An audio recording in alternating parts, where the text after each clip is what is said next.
Every country on earth at the moment is reforming public.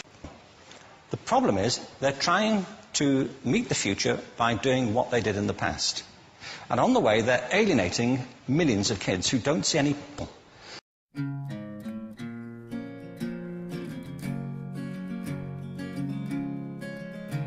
That the current system of education was designed and conceived and structured for a different age. It was conceived in the intellectual culture of the Enlightenment and in the economic circumstances of the Industrial Revolution. Before the middle of the 19th century, there were no systems of public education.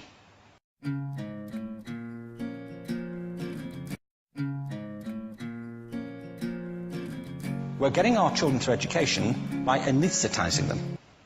And I think we should be doing the exact opposite. We shouldn't be putting them asleep. We should be waking them up to what they have inside of themselves.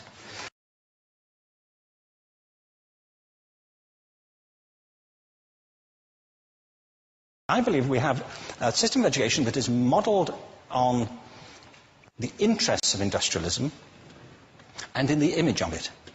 I'll give you a couple of examples. Schools are still pretty much organised on factory lines, ringing bells, separate facilities, specialised into separate subjects. We still educate children by batches. You know, we put them through the system by age group. Why do we do that?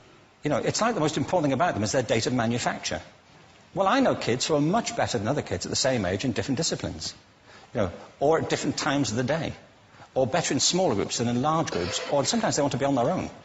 If you're interested in the model of learning, you don't start from this production line mentality.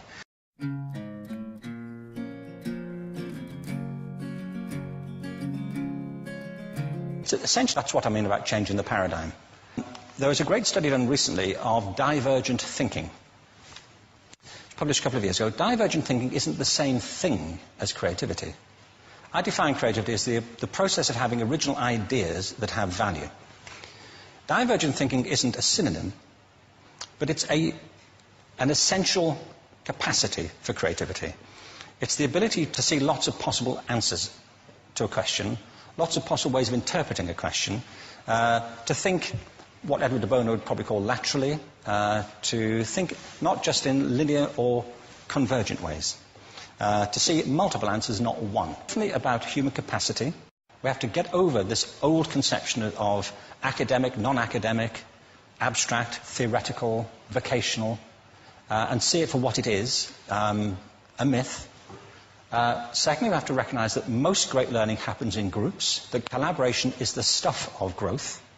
If we atomise people and separate them and judge them separately, we form a kind of disjunction between them and their natural learning environment.